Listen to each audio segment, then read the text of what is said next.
Então, assim, quando o povo de Deus sai do Egito, Deus diz que quer ter um encontro pessoal com Moisés.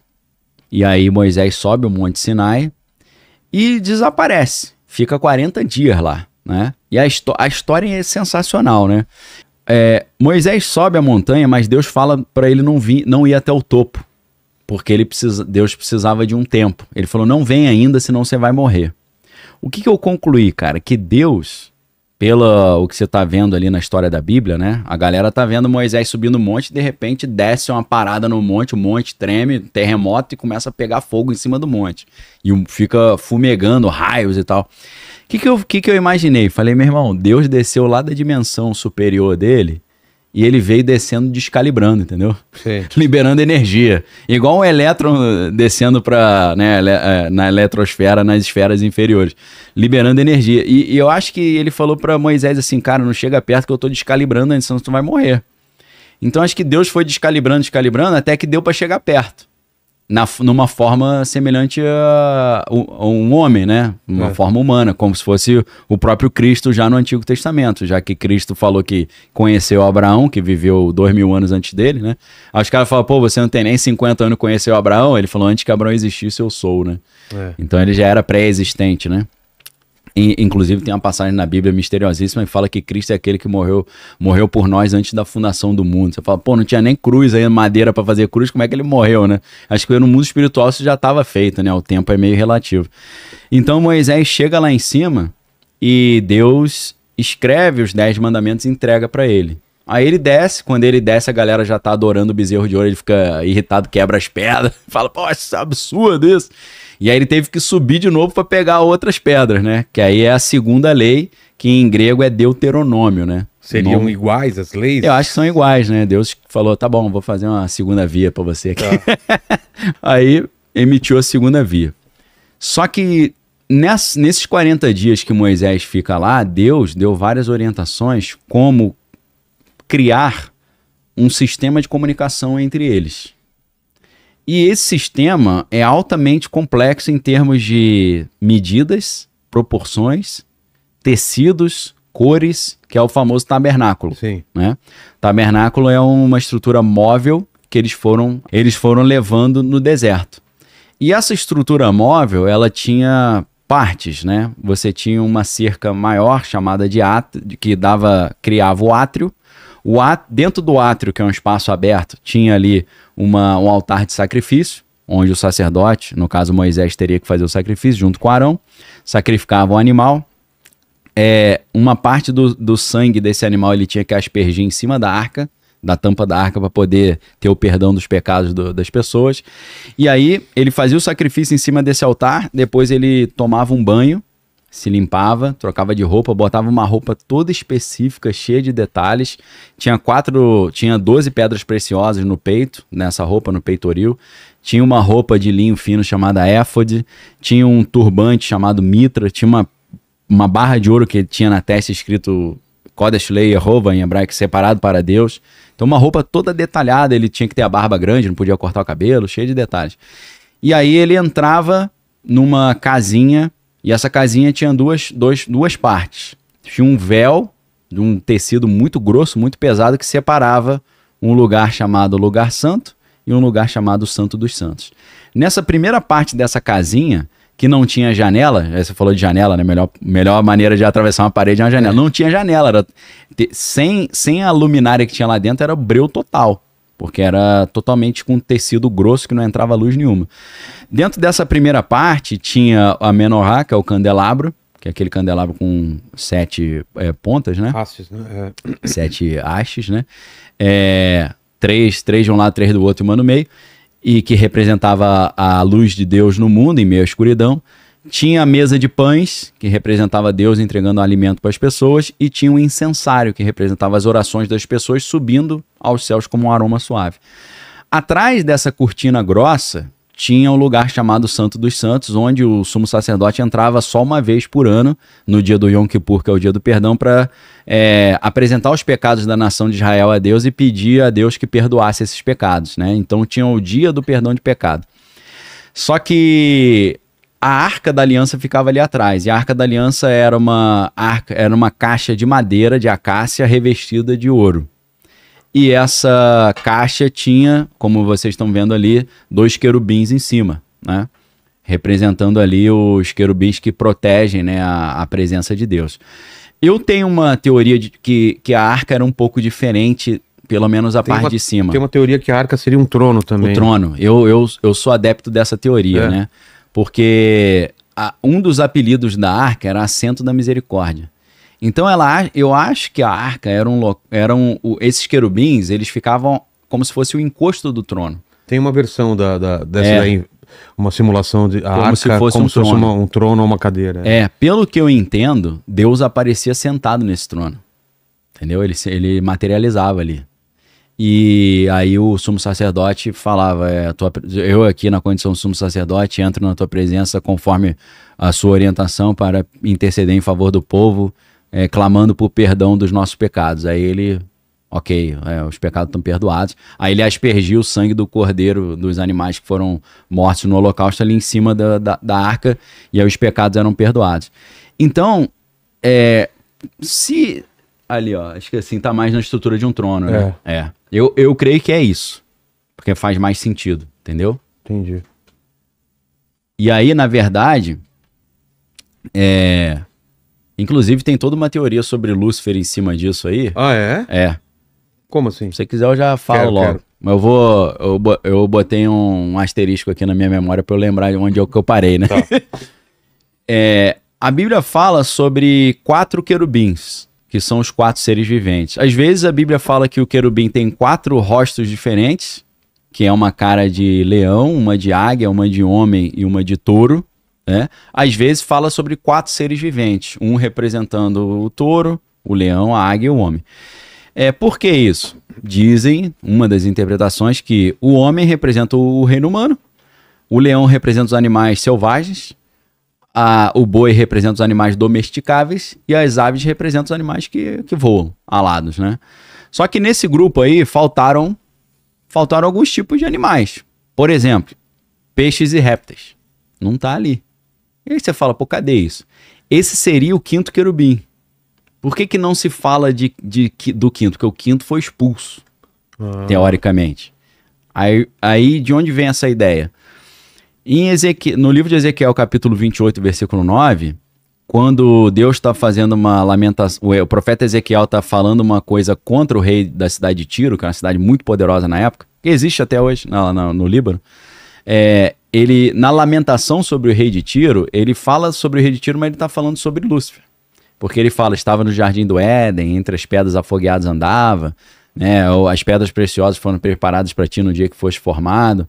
Estavam em ti os pífaros e tambores, engastes e ornamentos, ou seja, relação com música, né? Pífaro é uma corneta, tambor é instrumento de percussão. E fala assim, tu eras o querubim ungido da guarda. Ou seja, revela, teoricamente, que a patente espiritual dele é querubim.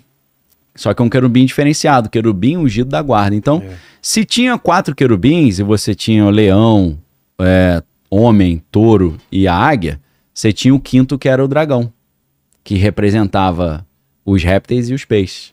Entendeu? Por isso que o deus Dagon é um peixe, né? Por isso que a Bíblia fala que o diabo é a antiga serpente, o dragão, que com a sua cauda arrebanhou 1/3 das estrelas. Então tem gente que diz que os 4 seres viventes representam os 4 pés do trono de Deus. Porque a Bíblia diz no livro de Salmos que Deus viaja no vento nas costas dos querubins. É como se a Arca da Aliança fosse um trono que quem carrega são os 4 querubins, né, nas costas. Que, na verdade, depois eram os sacerdotes que carregavam a arca em barras de madeira que eram encaixadas na arca, né? Por que madeira? Porque madeira é isolante, é elétrico, né? Aí o cara que... Não teria o poder da... Não, o Uzá foi tentar segurar a arca, morreu. Morreu, foi eletrocutado, né? Porque aquilo ali é um poder negócio puro, né? É um poder complicado de mexer. Então tinha que ter muito cuidado, né? Se o sumo sacerdote não fizesse tudo que Deus mandou na hora de chegar perto disso aí, morria. Inclusive, quando a arca foi roubada pelos filisteus, na época do profeta Eli, né? Do sacerdote Eli, os filisteus levaram a arca para o templo de Dagon e a estátua de Dagon caiu. ficou do lado da arca, caiu. E quando essa arca tava lá com os filisteus, eles começaram a ficar doentes, cheio de tumores, hemorroidas, ficaram todos estoporados. E aí eles devolveram a arca pro povo de Deus, botaram a arca num carro de boi, bateram no boi e falaram, sai fora, isso aqui tá trazendo zica aqui pra gente. E aí a Bíblia diz que os caras estavam lá em Israel, de repente apareceu um boi com a arca atrás, os caras, meu irmão, a arca. Aí os caras falaram, cara, a gente nunca viu a arca, né? É só o sumo sacerdote que viu, vamos lá dar uma olhada. É difícil saber o número, mas tem versões da Bíblia que falam que 50 mil pessoas morreram porque deram uma olhada dentro da arca. Aí você vê o Indiana Jones, os alemães morrendo, você fala, tem uma base bíblica para isso, né? Então, assim, então o Lúcifer seria o encosto da arca, seria um dragão que ficava atrás, entendeu? Alguns dizem que a representação do trono de Deus era essa, porque ele era o encosto do trono, ele achava que ele estava já quase no nível de Deus, enquanto os outros 4 querubins estavam embaixo. Aí tem uns caras muito loucos que vão dizer que por esse critério dos 4 seres viventes serem o leão, o homem, o touro e a águia, eles conseguem saber no espaço onde é o trono de Deus. Porque você tem a constelação de Áquila, que é da águia, você tem a de Andrômeda, que é do homem, você tem a de Taurus, que é do touro, e tem a de Léo, que é do leão. Quem gostar de Cavaleiro Zodíaco conhece essas paradas, né? Então, o trono de Deus estaria no meio dessas constelações, e também tem a constelação de Draco, que é do dragão. Pô, seria mais ou menos ali, naquele local que é o trono de Deus, né? Porque a Bíblia diz que o trono dele fica em cima dos 4 seres viventes, ou seja, seria uma dica de onde no espaço, no universo, está o trono de Deus. Olha, talvez em outro, talvez em outra, não na nossa dimensão, numa outra dimensão, mas naquela região ali, né? Ou muito distante. Tem gente que fala que foi arrebatado, o cara fala que a alma dele saiu da terra e foi passou por ali, né? Assim como no ocultismo tem isso também, às vezes os caras fazem projeção astral, a alma vai lá na estrela Titã de Júpiter, e nessa lua de Júpiter tem uma fenda, é um negócio que parece que é artificial, porque tem um penhasco gigantesco de quilômetros de profundidade que é retinho assim, são 2 paredes gigantes, dizem que ali tem como se fosse uma base alienígena. Sim. Rola várias ideias, né? Aí tem gente que é o ocultista, o cara faz desdobramento espiritual, ele vai para a estrela Sirius, né? E ali tem um portal que ele passa para dimensões espirituais e tal. Então tem uma piração em cima disso aí também. Agora, por que o Hitler tava querendo pegar isso aí? Porque, o negócio abriu um portal dimensional, Deus aparecia ali. Essa é uma máquina poderosíssima, né? Os 50 mil pessoas morreram porque olharam pro negócio.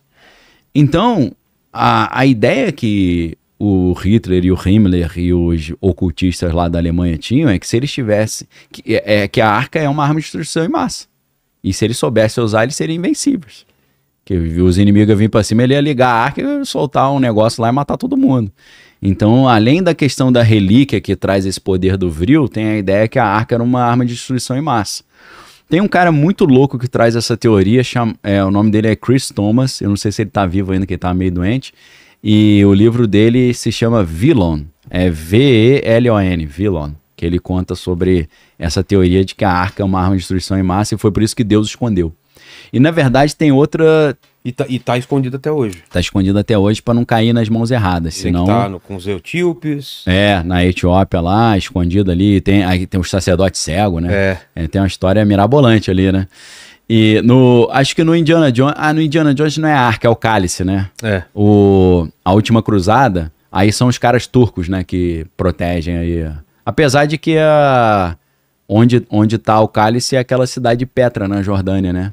Então, assim, a teoria do Chris Thomas é mais louca ainda sobre a arca. Por quê? O Chris Thomas ele desenvolve uma teoria, que é a ufológica, né? Que é o seguinte. Mais ou menos no ano 1776, por que 1776? Eu vou explicar. Determinados seres alienígenas malignos conseguiram chegar ao planeta Terra.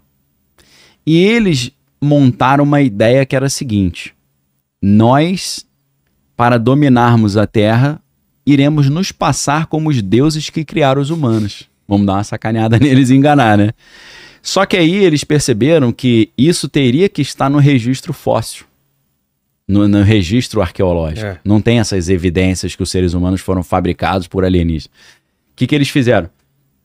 Eles teriam adulterado o registro fóssil, criado registros fósseis fake, para dizer que eles são os criadores. Quais registros fósseis fake são esses? As pedras cuneiformes lá dos sumérios.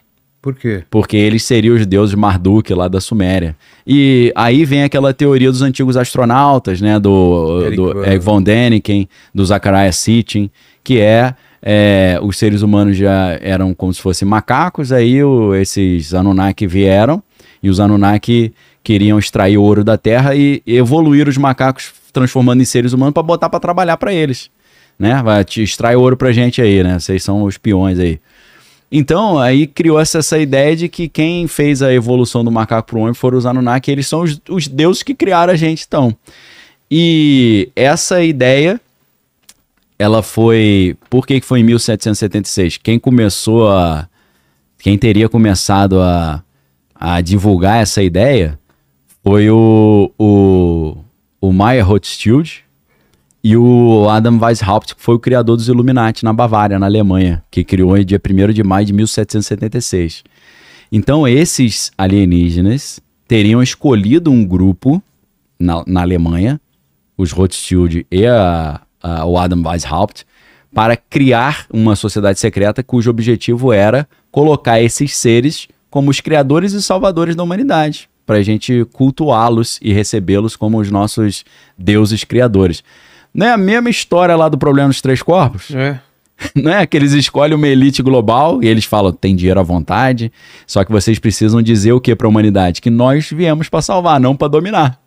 Só que ao mesmo tempo que eles estão dizendo que nós somos amigões, viemos para ajudar vocês, eles estão destruindo o avanço tecnológico humano para os seres humanos não destruírem os alienígenas depois de 400 anos numa guerra aberta. Então eles não são amigos, pois estão sacaneando a humanidade. Só que eles criaram uma elite poderosíssima global para passar essa ideia através da cultura, da arte, do cinema, da literatura, para convencer as pessoas de que eles são os salvadores e estão vindo para salvar. Então a história é muito parecida e interessante, né? Só que aí, onde entra a Arca da Aliança? A grande questão é que esses Anunnaki teriam forjado o registro arqueológico e fóssil, mas existe uma espécie de blockchain do mundo espiritual em que tudo que acontece no universo fica registrado numa biblioteca, como se fosse num hash lá, num blockchain, que mexe uma peça e não tem como, tudo que acontece está permanentemente registrado. Então, você pode estudar a história da humanidade e ver essa mentira, mas se você conseguir acessar o registro acástico, que é o nome disso, você vê que a história é mentira, que você acessa a história real. Onde entra a arca? Segundo o doidão Chris Thomas, a única coisa capaz de editar o registro acástico é a Arca da Aliança. Cara. Que aí ele falou, cara, se a Arca da Aliança cair em mãos erradas, a gente não vai saber mais quem é o Deus criador, qual é a verdade, onde veio o universo, que aí tu adulterou o mainframe da parada, você adulterou o registro oficial. E aí ele falou que por isso que Deus sumiu. Porque esses seres espirituais ou alienígenas tentaram achar a arca para editar o registro acástico e colocá-los eles como os criadores dos seres humanos. Que doideira. É muita loucura, né? Mas dá um filme maneiro, né? Porra, já tô viajando aqui. Já deu aí um problema de 3 corpos, já vai nesse sentido, né?